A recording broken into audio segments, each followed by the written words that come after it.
BBOR, Black Box Online Radio, coming to you from West Virginia. Well, this is our final segment on the Unabomber Manifesto, our examination of this thing written by Ted Kaczynski, and it's been a big week on the channel. If you haven't had a chance, I'd highly recommend you check out our series on the Great Zodiac Killer Hoax of 1986 by Thomas Henry Horan. We got two major things finished this week here. What do we say about the Unabomber Manifesto in conclusion? The final parts of it really re-explore the concept of the two-party system, the divide between liberals and conservatives, just the divisions of humanity. And in a previous segment, we mentioned something about how somebody left a comment saying that Ted Kaczynski mostly just hated the leftists, he hated liberals, he just hated the political left.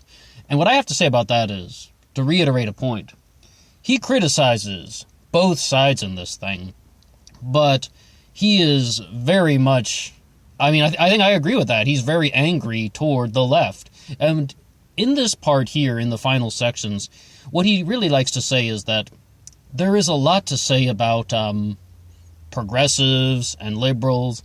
And just because somebody is pro-gay marriage or they're pro-female equality, that does not mean they're in this category of leftish, which he seems to despise. It's not even to condemn the concepts of female equality and gay rights. It's more just about how a very particular aspect of the political left functions, and that's what he wanted to zone in on. But here's the thing, though. I wish that I had not seen any documentaries about Ted Kaczynski prior to hearing about anything from this manifesto.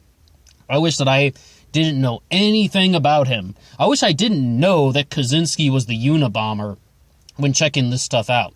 Because once you sort of start to learn a little bit more about him, you really see that this is just some guy who is sort of demanding that society conform to his personality. This is what he wants. This is what would be pleasing to him, and in concept only, because, of course, we don't really have all these things about abandoning industry and just humans being in love with nature, and not everybody's living in a cabin in Montana. But the thing is, though, it's like, he really wanted to make the world change for him.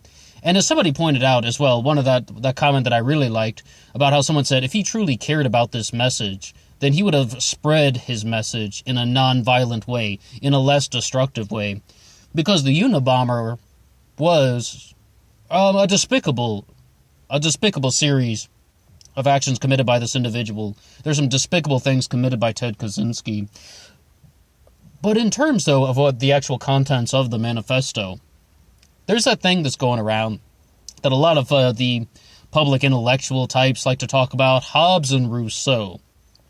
And Hobbes, if I understand this correctly, maybe I don't, is all about civilization, being pro-community, pro-expansion of the city and such, whereas Rousseau said that man is in his most gentle state when he is in nature. And the final parts of the Unabomber Manifesto really talk about that, about how nature is good, and almost all parties believe that nature contains beauty, right? Neil deGrasse Tyson had a response to that when he was saying that when people think about beauty in nature, maybe they think about a snowscape or maybe they think about a frozen waterfall, but what he also says is there are a lot of things in nature that people don't typically find beautiful, like mud and slime and newts. And when I heard that, I was like, you dick. I love newts. You ever watch that show Ned's Newt as a kid? But to get away from that, no, the big thing is, though, I can accept, though, that not all aspects of nature are in the human traditional concept of beauty. Many of them are, or just the concept of nature itself and the way that nature can function. Yeah, that's something beautiful. But here's a big point. So many people, whether it's the Chinese philosophers or the people like Rousseau, they want to talk about being harmonious with nature. If you ever hear anybody say something about being harmonious with nature, one of the observations that I've just always kind of thought about was nature is not harmonious to itself. nature's all about destruction. Like lions and tigers and bears, oh my. I mean, you just turn on the Nature Channel or something like that, you're going to see some lion tearing a zebra to shreds. Nature is not harmonious to itself, let alone things like disease and pests and just carriers and all of these things. All of that stuff is very destructive. I mean, when we talk about being harmonious with nature, that means that the human with conscious awareness does not want to destroy natural organisms. The human with conscious awareness does not want to destroy natural organisms because they don't have to. Because the human can make choice and they can decide that I don't want to cut down the forest to build the parking lot. We can just do something different. And I think that's a lot of what Ted Kaczynski was talking about. But that's only half of the equation. The other half is nature can be very destructive. And when we mentioned Steven Pinker and the Better Angels of Our Nature in part 2 of this series, it's like, what he's trying to say, I mean, like, he flat out said it in one of the presentations from the book tour, Hobbes was right, Rousseau was wrong. And the point is, though, as kind of a contrarian statement, as a counter-argument to Ted Kaczynski and the Unabomber Manifesto, it's that civilization doesn't always appear to be doing good things. You look around the world and you see these things like wars, and you see people just destroying things for profit, all of that stuff, and you're like, wow, people are nasty, people are cruel, people are evil, people are doing horrendous things in the name of greed. Well, yeah, all of that's true, but as civilization progresses forward, the destructive aspects of civilization are actually decreasing. And that was the subject of the subject of the Better Angels of Our Nature. That's what that really tries to explore with a few more statistics. We said a little bit about leftists right now, but I guess to expand upon Ted Kaczynski's criticisms of the left, he really says that they are relentless. They will never stop for a moment to recognize the accomplishment or the victory or to recognize the state of being that has been achieved. They do not recognize achievement. What on earth does that mean?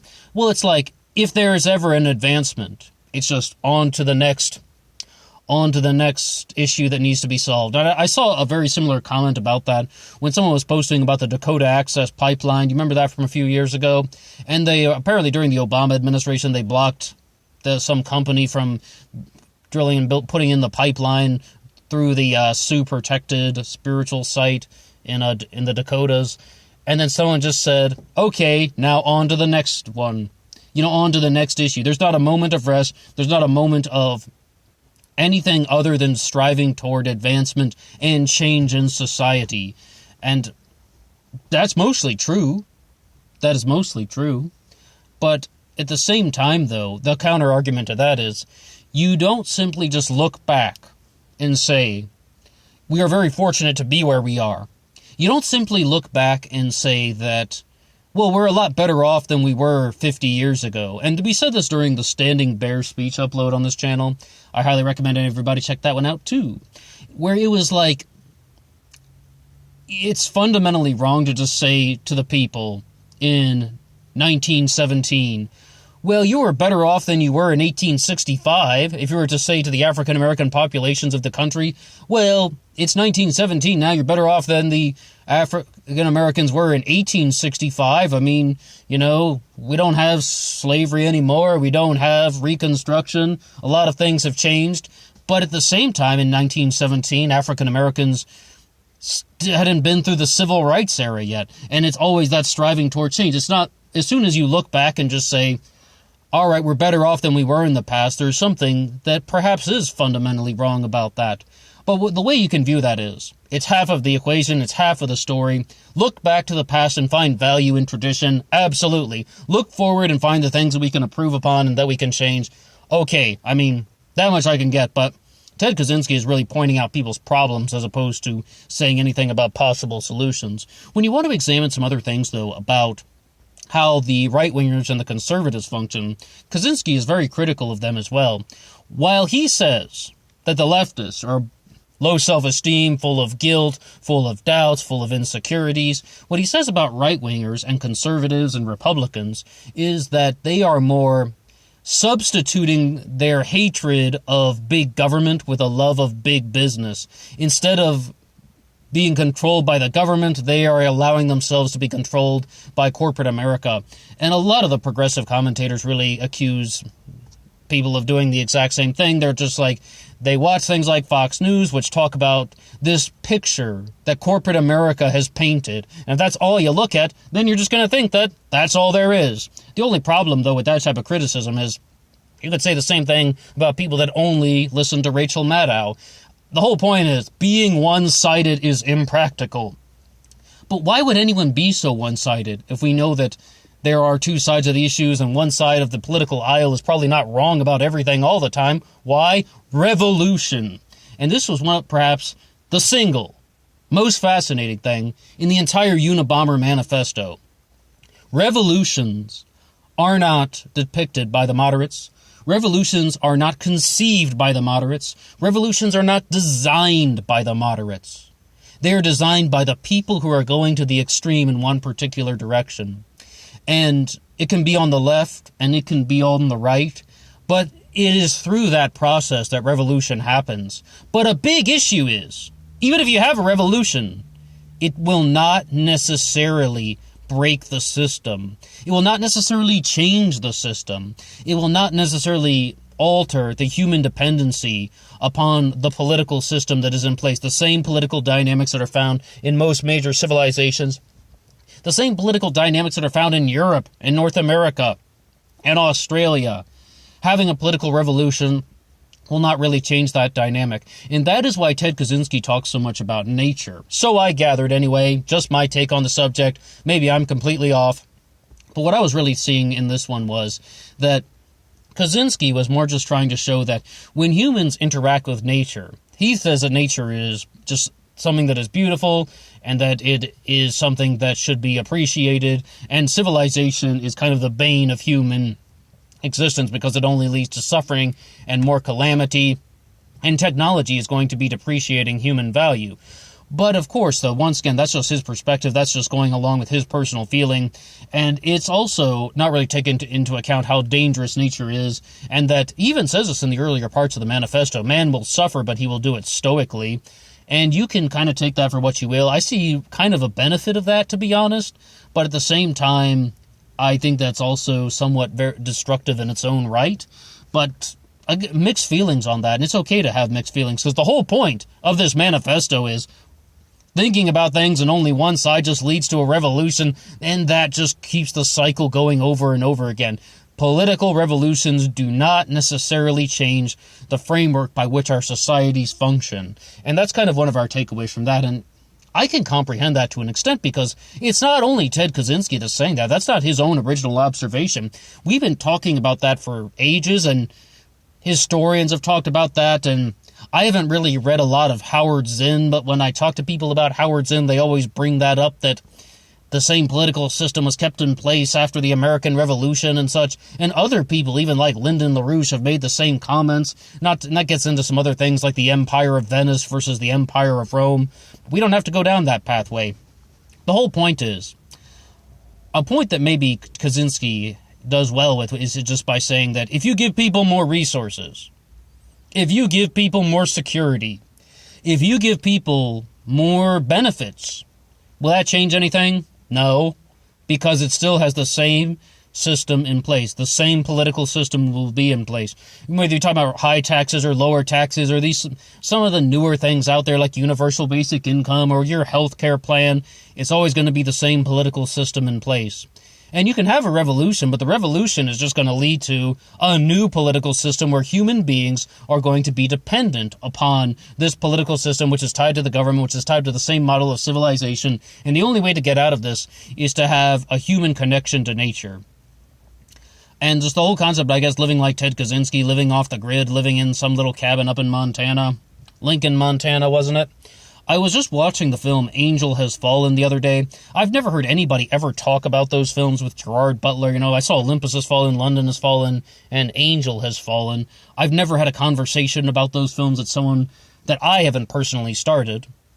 But what they say about that is just, they had paid homage to the Unabomber in that one. There's one character who's just holed up in a shack, writing on a typewriter. And Ted Kaczynski left a mark on the world. But it's a scar, not anything beautiful. And he's all about beauty in the manifesto. Why? Because he chose to spread his message through destruction. Someone who was very intelligent, like Kaczynski, turned himself into an ordinary criminal. Maybe a more famous criminal than most people, but an ordinary criminal all the same. Did he have some good ideas? Yes. Was he a brilliant individual? Perhaps. Did he actually try to achieve the message that he set out to do? No. What he tried to do was fuel his own ego. And you really see this by people who are just trying to spread their messages through destruction. It's very possible, though, with Ted Kaczynski, that he thought that he wouldn't get caught at the point when he did. And a lot of people compare Ted Kaczynski to Anders Behring Breivik, the Norwegian bomber of 2011. And with that one, Breivik very intentionally tried to get caught. He committed this action. He knew he wouldn't be killed by the police. With Kaczynski, it's a little bit different. Not to mention Kaczynski's brother ratted him out. But the big thing to know with Ted Kaczynski is he was an antisocial personality. You got this guy writing this manifesto about, don't be in civilization, be with nature. Dude, you had no social skills. Do you think if Ted Kaczynski was some pickup artist, getting a different girl every night? Yeah, civilization's not so bad. He was just trying to make the world conform around his own personal desires, or maybe creating a system in which he thought that he could dominate. Domination is a powerful thing. And that's where we're going to have to leave it here. Well, thank you to anyone who's listened to this 4-part series on the Unabomber Manifesto. And just thank you for tuning in. If you like this upload, feel free to hit the like button. And if there are any other things that you guys would like to talk about, any other cases or pieces of literature, or just anything in general, any subjects you would like covered on this channel, feel free to drop a comment below. If you like this upload, you can hit the like button. If you want to subscribe, you're welcome to subscribe. But most importantly, please drop some comments below so that we can continue the discussion. And what do you have to say about Ted Kaczynski? These things have mostly been about the manifesto. As you saw, we had a few lines talking about Ted Kaczynski as a person, and I'm definitely going to be going through some more documentaries about him in the future. But we got a lot of topics to cover on the channel, and it's been a good time. I really thought, though, that if I was going to be listening to this, I was listening to the Unabomber Manifesto audiobook. They have multiple copies on YouTube for free. I really thought I was going to be disagreeing with a lot more than I did, because that was the whole point. Sam Tripoli was saying the Unabomber was right about everything in the manifesto. So I was just like, well, let's put that to the test. I actually found that I agreed with a lot more than I thought I was going to. But what do you have to say? Until next time.